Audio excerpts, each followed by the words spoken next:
समैसाराय सानुभूतिया सखास्ते चित्तभावाय भावाय सर्वभावान्तरचिदे सर्वभावान्तरचिदे सर्वभावान्तरचिदे।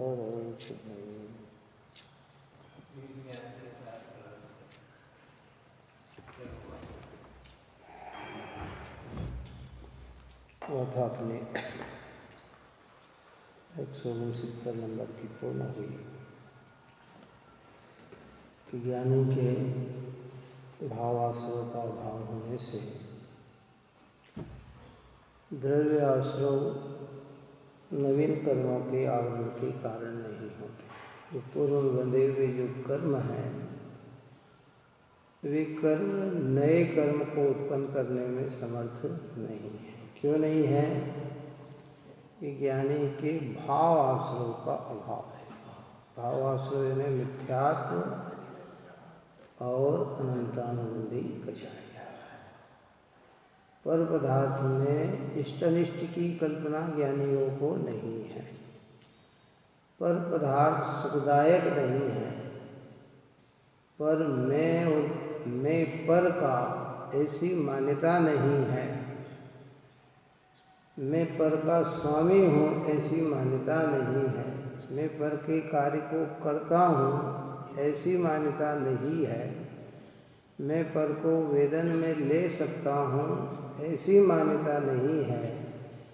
ऐसा न होने से पूर्व में अज्ञान दशा में बांधे हुए जो कर्म सत्ता में भी पड़े हुए हों, क्षयिक सम्यक दृष्टि को तो सत्ता में भी नहीं लेते, लेकिन अगर औपमिक सम्यक दृष्टि को भी सत्ता में उस समय पड़े हो तो वो भी नए परिणाम कराने में निमित्त बनते हैं। अंतर समझ में आया? क्षयिक सम्यक दृष्टि की तो मिथ्यात्व अनंतानुबंधी कषाय की विक्षुप्ति हो गई है ना, लेकिन उपसम सम्यक दृष्टि के अभी सत्ता में पड़े हुए हैं। लेकिन जब भीतर में आत्मा का लक्ष्य लेकर जीव अंतर्मुख होता है तो वो कर्म जो पड़ा हुआ है वह नवीन बंध कर्म का कारण नहीं बनता। बात ही समझ में नहीं। नवीन बंध का कारण किसके बनता है? अज्ञानी के बनता है, रागियों के बनता है। जो राग में सुखत्व बुद्धि लेके बैठे हैं, विषयों में सुखत्व बुद्धि लेके बैठे हैं, परद्रव्य में ही सर्वस्व जिन्होंने अपनापन स्वीकार कर किया है, ऐसे जीव को वो पूर्ववत कर्म पुनः नए कर्म बंध में निमित्त बनते हैं। क्या कहा? नए कर्म बंध का निमित्त कौन? कि पूर्व बंध का कर्म। लेकिन ज्ञानी के जब नए भाव ही नहीं है तो नए कर्म बंध में वो पूर्व कर्म का बंध निमित्त भी नहीं। अब इसी बात को अमृतचंद्राचार्य देव 115वें नंबर के कलश में कहते हैं। देखिए कलश 115।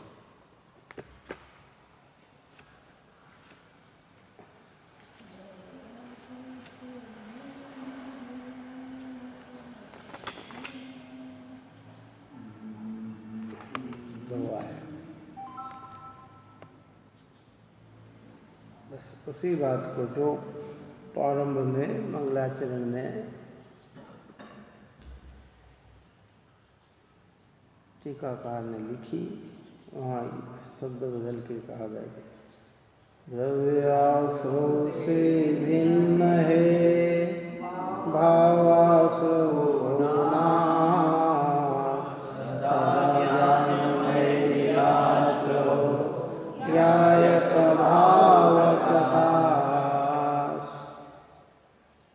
द्रव्य आश्रव से भिन्न है। जब स्वतंत्र द्रव्य की चर्चा करते हैं तो एक द्रव्य दूसरे द्रव्य से भिन्न है। द्रव्य आश्रव पौद्गलिक है, वह आत्मा से तो भिन्न ही है, अलग ही है। क्या है? वो तो भिन्न ही है, क्योंकि उसकी जाति और आत्मा की जाति एक नहीं है। वो पौद्गलिक जाति का है, आत्मा चेतन जाति का है। इसलिए द्रव्य आश्रव से तो भिन्न है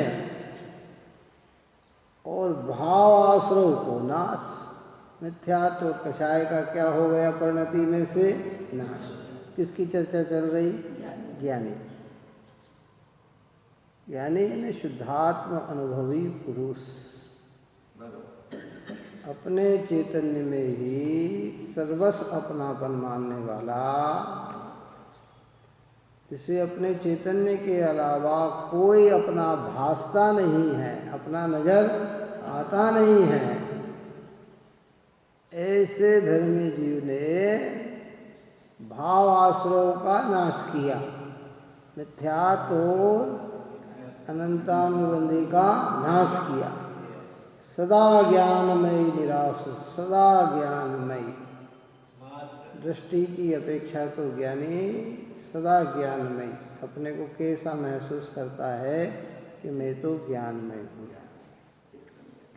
मैं भी ज्ञानमय हूँ, और जगत की अनंत आत्मा भी ज्ञानमय है। कौन सी बात समझ में आई के लिए? उसकी दृष्टि व्यक्ति को, चाहे वो एकेंद्रीय हो, विकलेंद्रीय हो, सकलेंद्रीय हो, नारकी हो, त्रिंच हो, मनुष्य हो, गरीब हो, राजा हो, स्वभाव सबके कैसे हैं? ज्ञानमय।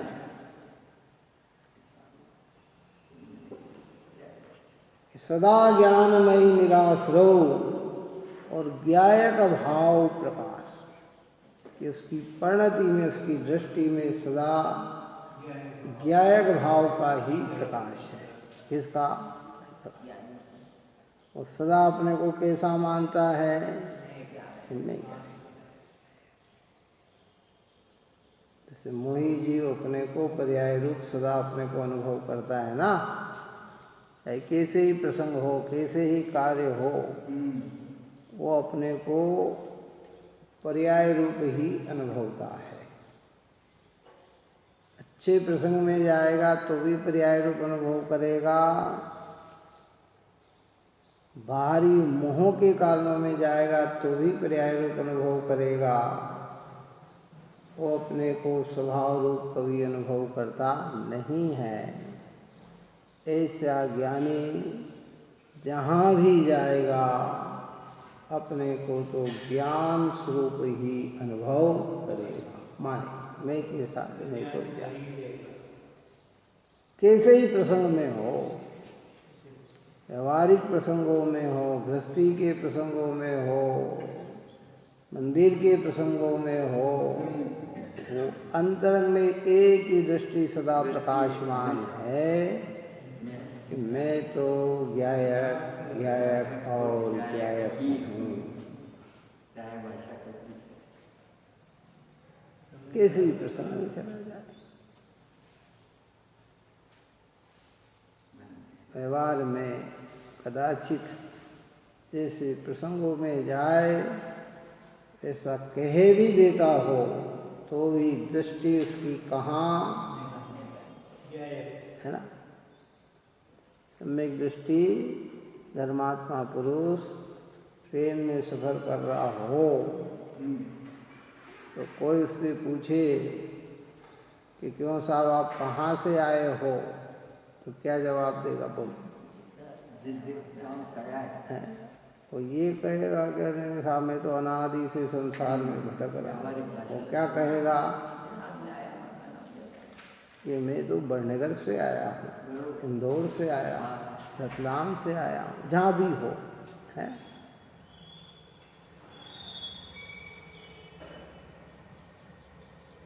लेकिन दृष्टि का विषय उसका कैसा, कहाँ जाना है, व्यवहार कहेगा कि हम फलानी जगह जाना, जहाँ जिस गांव को जाना है उसका नाम लेगा, लेकिन अंदर समझता है।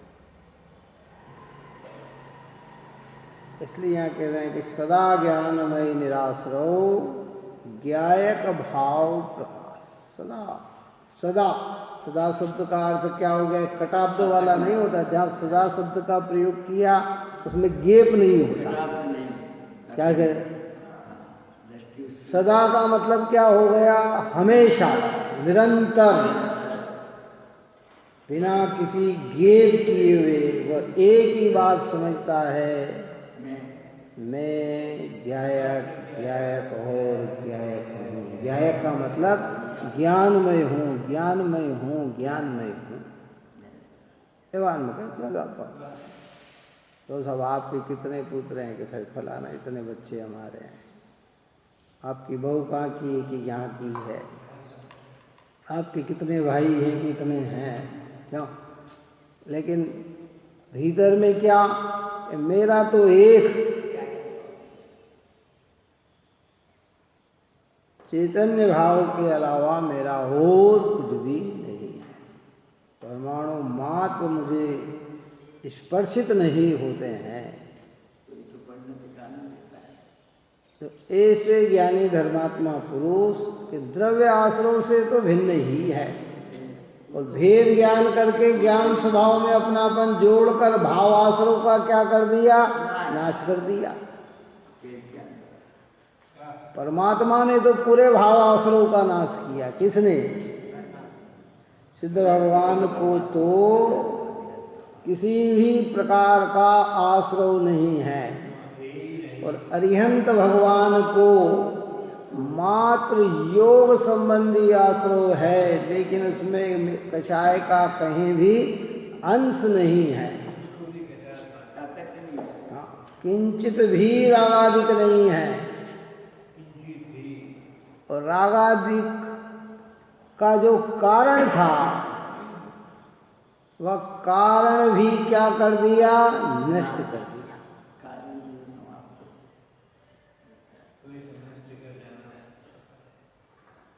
रागादिक का कारण क्या था? मोहिनी कर्म, और मोहिनी कर्म को क्या कर दिया? दूर कर दिया है कि सदा ज्ञानमयी निराश्रय ज्ञायक भाव प्रकाश। अगर पूर्णता की अपेक्षा लगाएं तो परमात्मा, और यहाँ जो प्रकरण चल रहा है उस अपेक्षा से लगाएं तो ज्ञानी सम्यक दृष्टि धर्मात्मा। महाराज के भी आश्रय होता है, तृतीय पंचम गुण स्थान वर्ती के भी आश्रय होता है, चौथे गुण स्थान वाले अविरत सम्यक दृष्टि को भी आश्रय होता है, लेकिन मिथ्यात्व संबंधी नहीं होता है। काय पे जोर देना?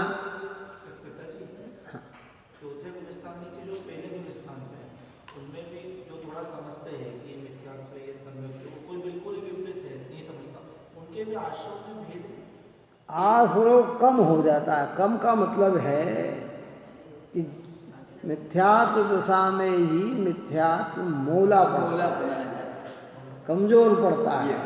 लेकिन जब तक अभाव न हो तो तब गुणस्थान क्या कहलाता है? मिथ्यात्व ही कहलाता है। हाँ, अगर अपना निर्णय यथेष्ट है, अनुभूति अभी हो नहीं पाई है, अनुभूति की निकटता में पड़े हुए हैं, तो कमजोर तो है, लेकिन अगर लड़ाई पूरी न लड़ी तो जो कमजोर था वही बलवान हो जाएगा। इसलिए ऐसा नहीं मानना, जब तक अंश भी रहे तो मिथ्यात्व ही है। क्या कहा? व्यवहार प्रशंसा लायक हो सकता है, लेकिन गुणस्थान के मापदंड में गुणस्थान कौन सा कहलाएगा? तो पहला ही कहलाएगा। चौथे गुणस्थान प्राप्त करने के बाद थोड़ी सी ढिलासता आती है तो गुणस्थान तीसरा भी हो सकता है। कौन सा? लेकिन पहले गुणस्थान में जो ढिलासता है तो गुणस्थान पहला ही है, तीसरा नहीं है, क्यों तीसरा नाम उतरने का है, चढ़ने का नहीं है। सारी बात समझ में नहीं आई। आत्मानुभूति होकर प्रतीति हो गई, कोई कारणवश लंबा समय निकलने में फिर कुछ ढिलासता आई तो वो कर्णानुयोग, अध्यात्म तो उसे मिथ्यात्व में ही डाल देता है काय में, लेकिन कर्णानुयोग ये कहता है कि सम्यक मिथ्यात्व का परिणाम है, काय का है, मिला जुला परिणाम है। उसकी अवधि भी क्या है? हाँ। समय ही मात्र। लेकिन नीचे की भूमिका में परिणाम का कैसा है, पहला नहीं है। मतलब पूछने का अभिप्राय है कि अभी जो आश्रम हो रहा है वो संसार बढ़ाने का कारण है, मतलब सम्यक के अनुरूप हो रहा है, चिंतन आत्मा के उसमें ही हो रहा है ख्याल में, तो भी संसार बढ़ाने के कारण का आश्रम हो रहा है। बिल्कुल। अब संसार बढ़ना ही है। अपन ने भी प्रारंभ कहा कि मिथ्या दृष्टि के हर परिणाम में बंधन अनंत ही होता है, इसलिए उसको कसाय उसके साथ कौन सी है, अनंत। अनंत अनुबंधी क्या करती है, अनंत अनुबंधन को प्राप्त कराती है। अब क्या देखो, जिनको गिन नहीं सकते उनको अनंत कह देते हैं, असंख्य कह देते हैं, और फिर जाके क्या कह देते, अनंत। अब कितना है, क्या कहें। मैंने उसमें क्या दृष्टांत दिया था कि अभी हमारे कर्म सत्ता इतना, कर्म कारण वर्गणा इतनी सत्ता में पड़ी हुई है कि आज से हम नया कर्म बांधना बिल्कुल बंद कर दें, और जितना कर्म वर्गणा पड़ी हुई है वो यथा समय उदय में आए, उनमें संक्रमण अपकर्षण न हो, जो कि त्यों उदय में आए, तो भी हमारे भाव अनंत हो सकते हैं।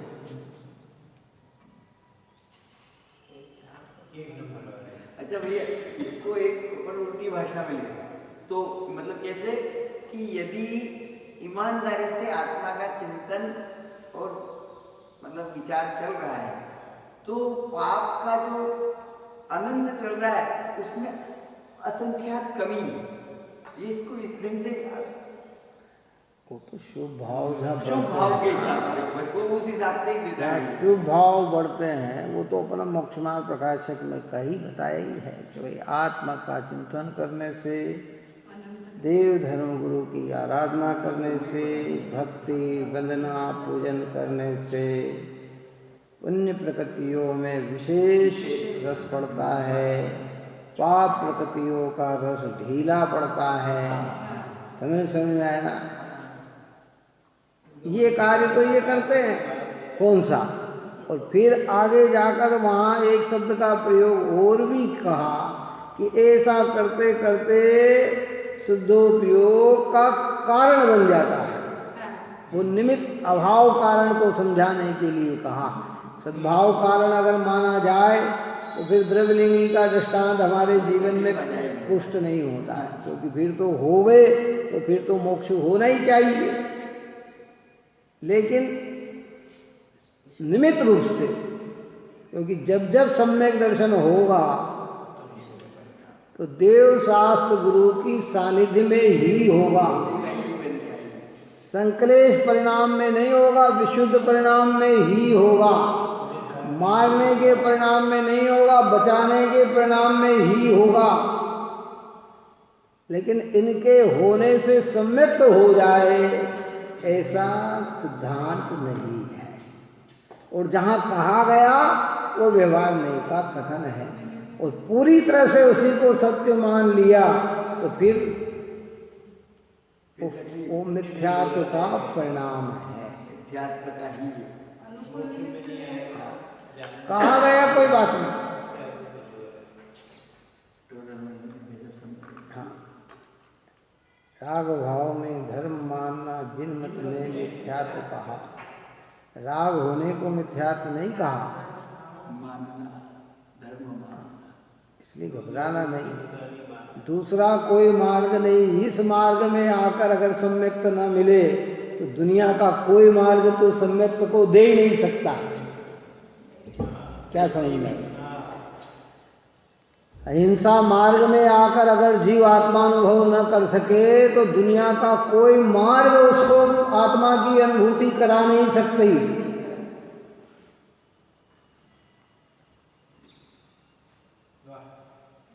इसलिए धारणा ज्ञान में तो सम्यक निर्णय करना, पर धारणा ज्ञान के निर्णय को ही सम्यक तो नहीं मान लेना, बस भ्रम यह हो जाता है। हमको तो पता, अब हम तो सब, हमारे तो मिथ्यात्व का बंध नहीं हो रहा, हमारे तो ये नहीं हो रहा कि भाई तू राग और आत्मा की भिन्नता को अनुभव में नहीं लिया, ज्ञान मात्र अपने को अनुभव नहीं किया, और किया तो विकल्प विकल्प में किया, तो बंधन तो तेरे को पूरा का पूरा है।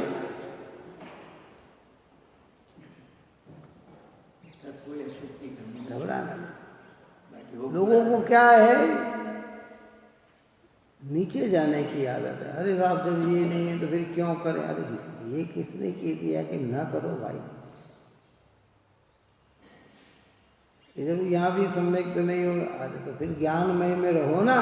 कि सब ज्ञानमय में तो नहीं रहा जाता, तो नहीं रहा जाता तो फिर मार्ग तो यही है, कोई दूसरा मार्ग थोड़ी है।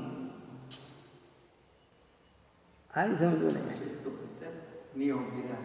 देखो अंदर भीतर से पावर आना चाहिए।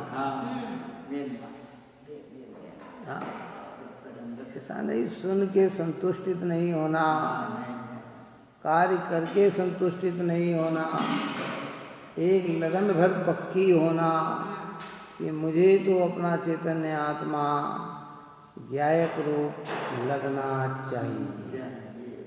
दिनवाणी ने कहा है ये सत्य है, पर मेरे भी अनुभव में ऐसा आना चाहिए। और नहीं आ पा रहा है तो प्रयत्न करना चाहिए।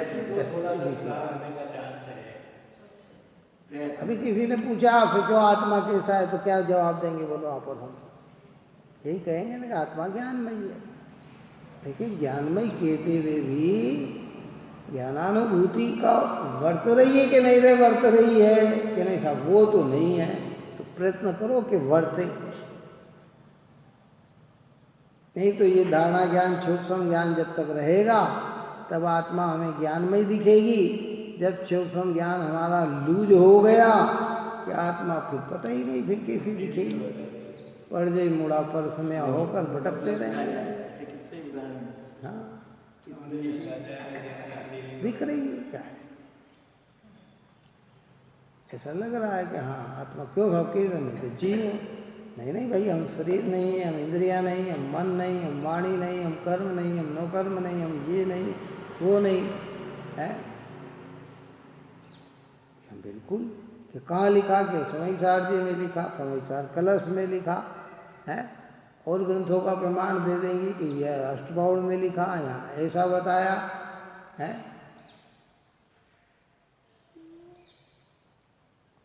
लेकिन भावानुभूति न हुई, वो सूक्ष्म ज्ञान लूज हो गया तो फिर क्या मानेगा? वही तो मानेगा। और अनुभूत हो जाए तो क्या मानेगा?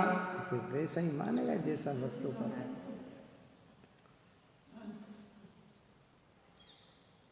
बात कठिन है पर करने लायक यही है। ये एक बात ज्ञानी अनुभूत के बाद तो उसकी प्रवृत्ति सहज हो जाए, माने तो नहीं माने, उसके बाद तो वो चीज अलग हो गई, ज्ञानी बन गया नहीं। बस तो उसी के लिए तो लिखा कि सदा ज्ञानमयी निराश रहो ज्ञायक भाव। देखो ज्ञानी अपने को ज्ञानी ना कहे तो भी ज्ञानी है, और अज्ञानी अपने को ज्ञानी कहे तो भी अज्ञानी है। क्या कहा? मैं अगर अपने आप को ज्ञानी कहूँ और मेरा भाव अज्ञानमयी है तो अज्ञानी ही है। कहा कितने जने को? 5-50 जने को। और अनंत भगवान क्या ध्यान रहे हैं कि ये तो अज्ञानी है। और कितने जनों की साक्षी में हम ज्ञानी हुए? ज्यादा से ज्यादा ज्ञानी कहने वाले कितने होंगे? आज वर्तमान समय में अगर हम ढूंढा जाए, मैंने पहले भी एक बात ये कही थी कि अगर कोई कहे तो अगर गांव की अपेक्षा से देखा जाए तो 500,000 व्यक्ति, जिले की अपेक्षा से कहा जाए तो 1 लाख 2 लाख 4 लाख व्यक्ति, इतने। पूरे भारत की अपेक्षा से कहा जाए तो 50 लाख व्यक्ति, इससे ज़्यादा तो जनेऊ की संख्या नहीं है। और 2.5 द्वीप की अपेक्षा से कहा जाए तो भी अरबों की संख्या हो सकती है, खरबों की संख्या हो सकती है। लेकिन अनंत केवलियों ने तो कैसा जाना इसको? अब अनंत बड़े कि अरब बड़े, खरब बड़े, बोलो। लेकिन ये चीज होता, कई लोग होता है ना, बहुत कुछ नहीं लेकिन अपने विशेषता को समझाना चाहते हैं, क्योंकि वो 10-20 जने में अपनी विशेषता बताकर ऐसा मानते हैं कि मैं सबकी दृष्टि में विशेष हो गया। लेकिन भैया अनंत भगवान तो हमें कैसा देख रहे हैं?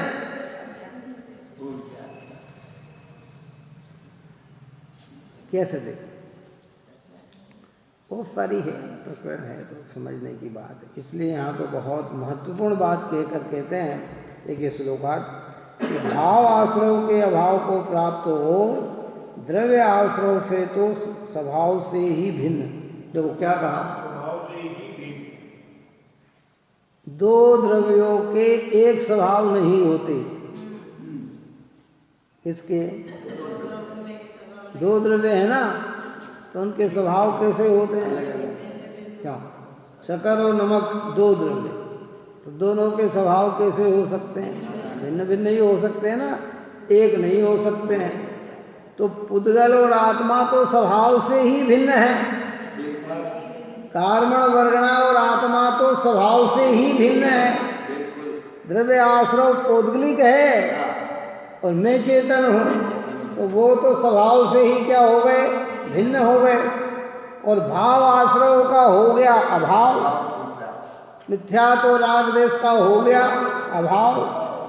यह ज्ञानी जो कि सदा एक ज्ञानमय भाव वाला है, निराश्रव ही है, मात्र एक ज्ञायक ही है। तो कितना जोर दिया अमृतचंद्र आचार्य ने, सदा निराश्रव ही है।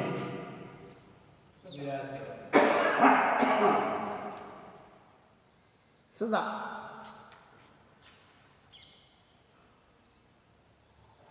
निराश्रय ज्ञानमय ही है हमेशा। जब तक सिद्ध न बन जाए तब तक भी वह निराश्रय है। कर्म के तीव्र उदय में जीव आत्मा ने पूर्व बंध में, इसलिए उसने कहा था ना, अपन ने कल कहा था कि सम्यक दृष्टि जीव, कल या परसों कहा था सम्यक दृष्टि जीव कहाँ कहाँ उत्पन्न नहीं होता, तो उसकी चर्चा में कहा था। और फिर उसमें एक आया, कई लोग कहते हैं ना सम्यक दृष्टि जीव भी तो नरक गए, और दृष्टांत सबके ज्ञान में आता है, सैनिक राजा गए क्यों है, ये भी तो सम्यक दृष्टि थे ना, फिर नरक में गए कि नहीं गए? हाँ, अरे भाई उसने ही पहली लाइन में ही कहा कि प्रथम नरक बीन, पहले नरक को छोड़। और उसका कारण बताया कि सम्यक दृष्टि जीव की निश्चय कुगति न होय, और पूर्व बंध से होय तो सम्यक दोष न कोई। क्या कहा, क्या समझाया? अज्ञान दशा में अगर पहले आयु का बंधन कर लिया तो इसमें सम्यक्त का दोष नहीं है, काई का प्रतिकूलताएं आ गई, विपदा आ गई, अनेक तकलीफें आ गई, तो कहते भाई अज्ञान दशा में बांधा हुआ कर्म का उदय है तो आ गया, उसमें सम्यक्त का दोष नहीं है। अब एक ने देखा कि सम्यक दृष्टि नरक गया, दूसरा ज्ञानमयी वाला कह रहा है कि सम्यक्त का इतना जबरदस्त प्रभाव रहा कि 7वें नरक की आयु पहले नरक में बदल गई। 33 सागर की आयु 84,000 वर्ष में पलट गई। ये पावर काय का आया कि सम्यक दर्शन का पावर है। क्यों? बांधा कितना था? 33 सागर। 33 सागर यानी कितना? वो तो अरे भाई कह ही नहीं सकते इतना, दशमलव से भी कितने 84,000 वर्ष तो सागर में जल बिंदु के समान है। इसमें भी और कर दो कुछ, इतना कम। तो ये किसका बल मिला?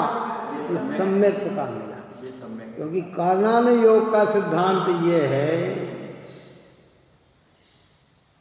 कि प्रकृतियों की स्थिति अनुभाग में तो कम ज्यादा हो जाता है, लेकिन बंधने के बाद आयु बदलती नहीं है। जैसे मनुष्य आयु बांधी है और बांधने के बाद उसने भाव में खोटास्ता पैदा करी, तो वह अगर मनुष्य भोग भूमि का बन रहा हो तो कर्म भूमि का बन जाएगा। उसकी आयु वहां अगर 2 पल्ले 3 पल्ले 1 पल्ले की हो तो 150 वर्ष की रह जाएगी, और ज्यादा हो तो एक अंतर मुहूर्त की रह जाएगी। जाना तो उसे मनुष्य में पड़ेगा।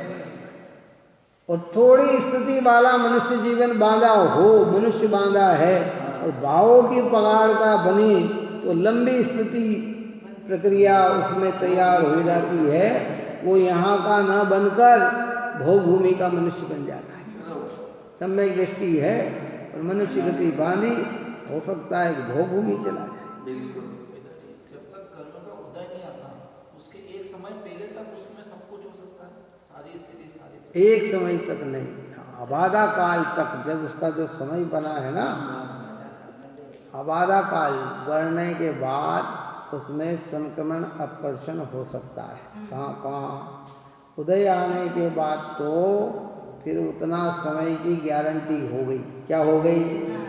कि अब आपको ये करना ही है, जाना ही है। वो उसमें विवाह की चर्चा क्या है? तो आयु नए बंध की हो, तो नए कर्म बांधने आयु बंधन में वर्तमान का त्रिभाव। अभी आप और हमारे अगले भाव की आयु बंधी की नहीं बंधी सर्वज्ञ के ज्ञान में है, लेकिन निमित्त रूप में ये हमें ज्ञान कराया जनवाणी माता ने कि अगर हमारे 84 वर्ष की अगर मान लो हमारा मनुष्य का जीवन हो,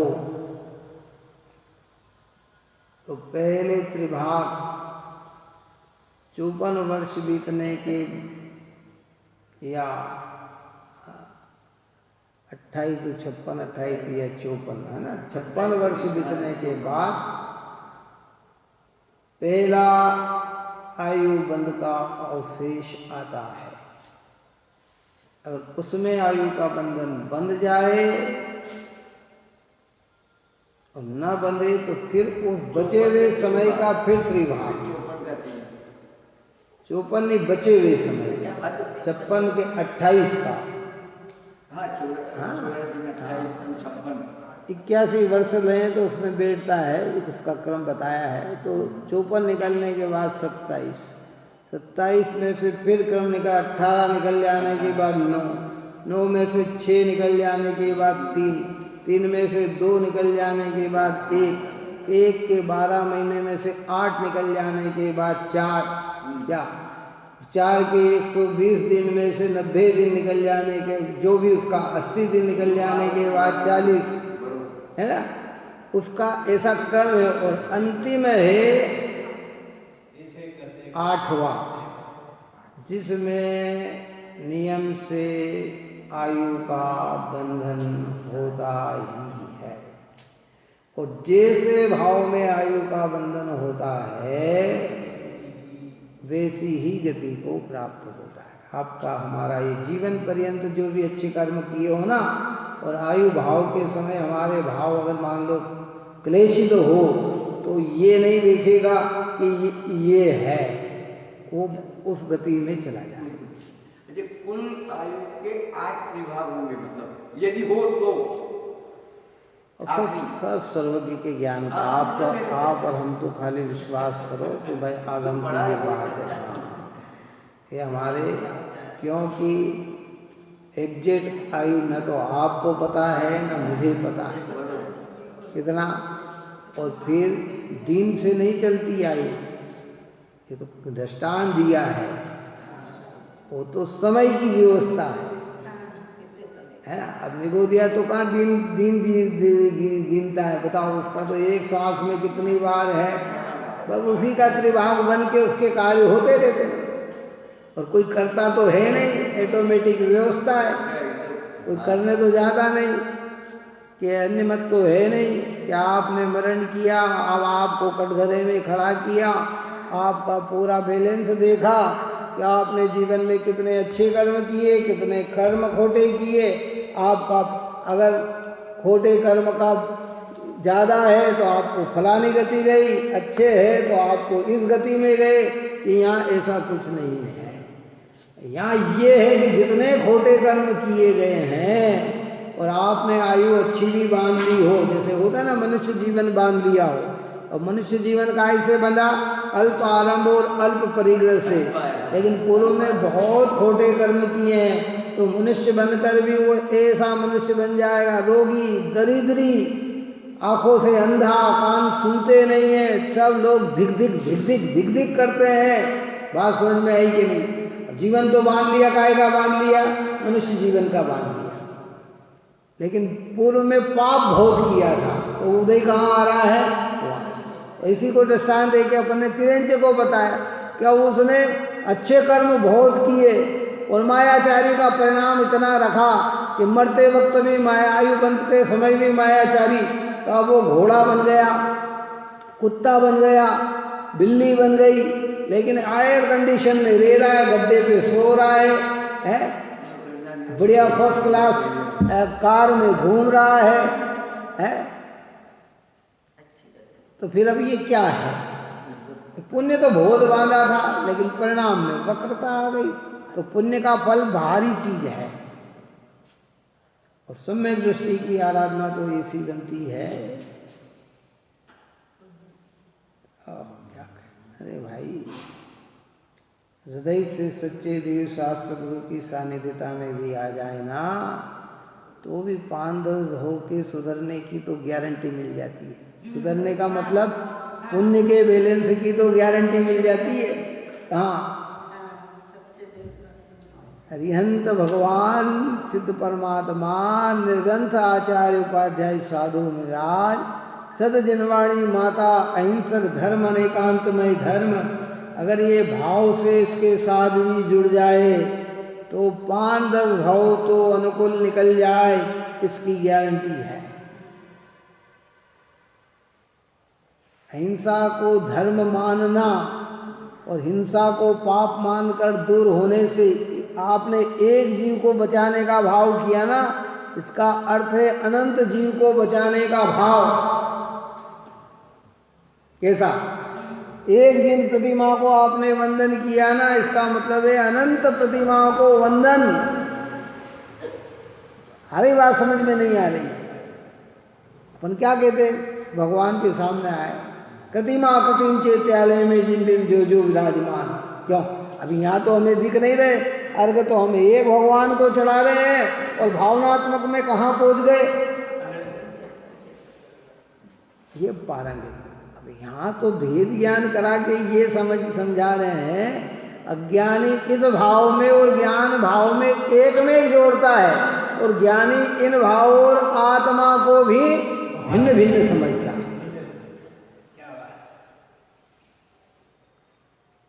हरी बात सुन, एक मानना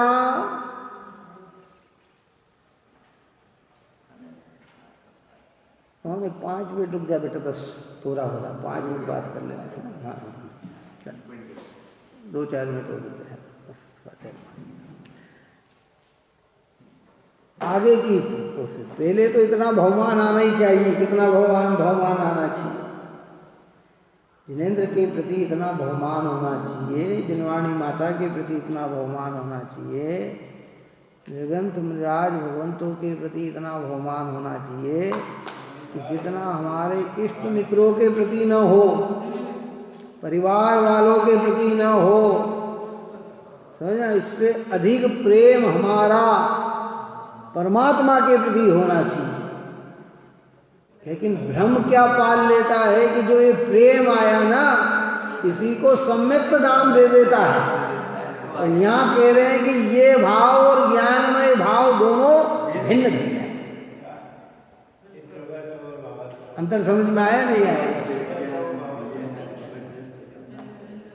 अब कोई कहे भिन्न है तो मेरे को करना ही नहीं, कि भाई तू ये नहीं करेगा तो दूसरे करेगा।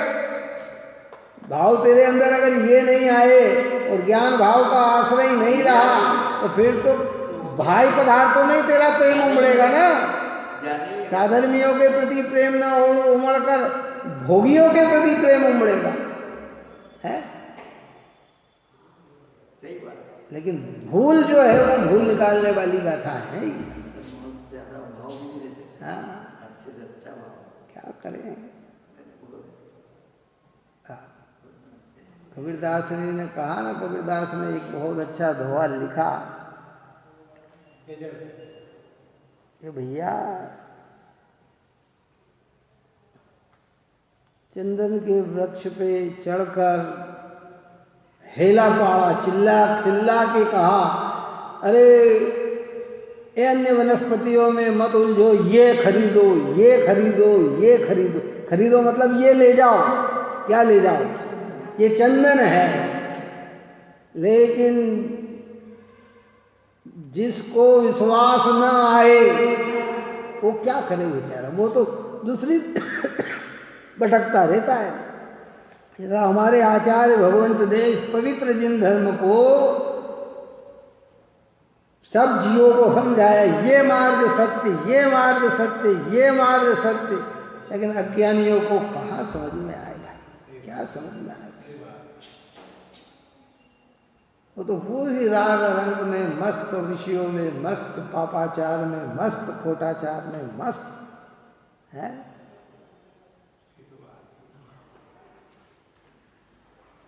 अब इसी को बदल कर कहता हूं अंतिम में, फ्री में कोई अच्छी चीज भी मिल रही हो ना, कौन सी, तो वो ध्यान से सुन लेना, तो आदमी संशय में आ जाता है, क्या मालूम ये कोई ठगोरा तो नहीं है, फ्री में दे रहा है? वो तो परीक्षा प्रधान ही समझता है कि फ्री में दे रहा है तो भी चीज सही है कि नहीं, पहले ये देखो। क्या ऐसे पुण्योदय में मिला, फ्री में मिला हुआ ये जैन धर्म, हर आदमी को संशय आत्मक आ जाए, क्या है अपना ही धर्म सच्चा है, वो तो वो नहीं है, फलाना ही अच्छा, ये तो नहीं है। अरे जिन आज्ञा का क्रिया क्रोध ग्रंथ में स्पष्ट भरे शब्दों में लिखा कि शरद पूर्णिमा का उत्सव मनाना मिथ्यात्व है, क्या, लेकिन कौन सुने इस बात को? अपने राग में इतने मस्त है कि जिनागम की बात को भी क्या कर देते हैं, गौण कर देते हैं। संक्रांति मनाना मिथ्यात्व है। देखो क्रिया को ग्रंथ उठा के पढ़ो, पतंग उड़ाना मिथ्यात्व में नहीं, संक्रांति में दान प्रकरण ये करना, इससे धर्म हो जाएगा, इससे ये हो जाएगा, ये सब मिथ्यात्व। बहुत सारी बातें हैं, किसको समझाऊं, कौन सुने आज का जी। अपनी कषायों की पुष्टि में कोई सा भी मार्ग कैसा भी हो जाए, यहाँ कहते हैं भैया इसको धीरे से समझो, पूरी तरह से समर्पण रहो देव शास्त्र गुरु के प्रति। और फिर जनवाणी जिसको समर्पित करा रही है उसमें समर्पित हो जाओ। इसमें जनवाणी किसको बता रही है, हमारे शुद्धात्मा को बता रही है, ये तो मेरा ही तो हित बता रही है ना। मालूम आपको चाणक्य और चंद्रगुप्त,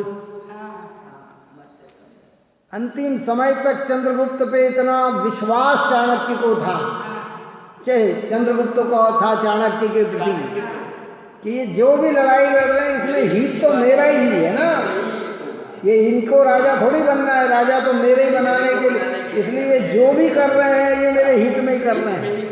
उसके नदी के अंदर तो भी कहा कि क्या सोचा मेरे को देख के, कि मैंने तो यही सोचा कि गुरु आपने इसमें भी कोई ना कोई मेरा ही हित होगा। तो ये जिनवाणी अगर आत्मा की बात कह के आत्मा में ही धर्म बताकर आत्मा ही ज्ञान स्वरूप है, राग में धर्म नहीं होता, राग से धर्म नहीं होता, तो इसमें हित किसका है? क्यों ये बात आचार्य ने हमको बताई ना, तो आचार्य का हित है कि हमारा हित है? ये वो चाहते तो हमारा ही हित है ना। अगर मान लो राग में भी धर्म नहीं बताया, राग में भी सुख नहीं बताकर ज्ञान में ही सुख बता रहे हैं, तो इसमें ज्ञान में किसका सुख है? तो मेरा ही तो सुख बसा हुआ है, तो दुनिया का सुख थोड़ी बसा है इसके अंदर। लेकिन हम कह रहे नहीं साहब ये ऐसी कैसी बात कह दी कि राग, अरे भाई क्यों भ्रम में जीवन जीते हैं? तो अद्भुत चीज है। भाग्य से हाथ में लगी हर व्यक्ति को चिंतामणि रत्न नहीं मिलता।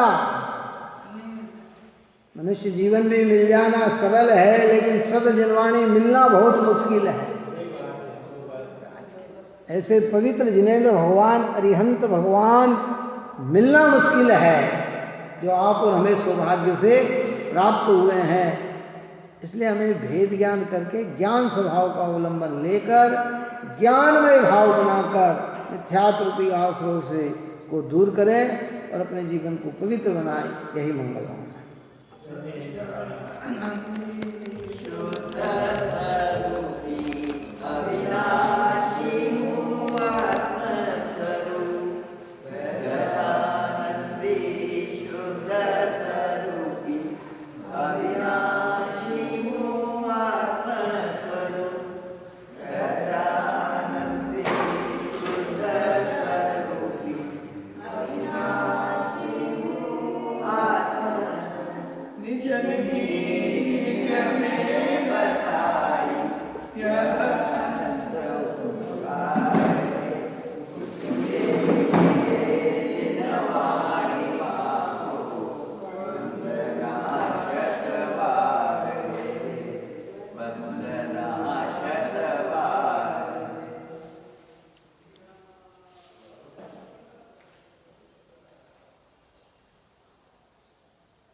वाणी के ज्ञान से सूझे लोका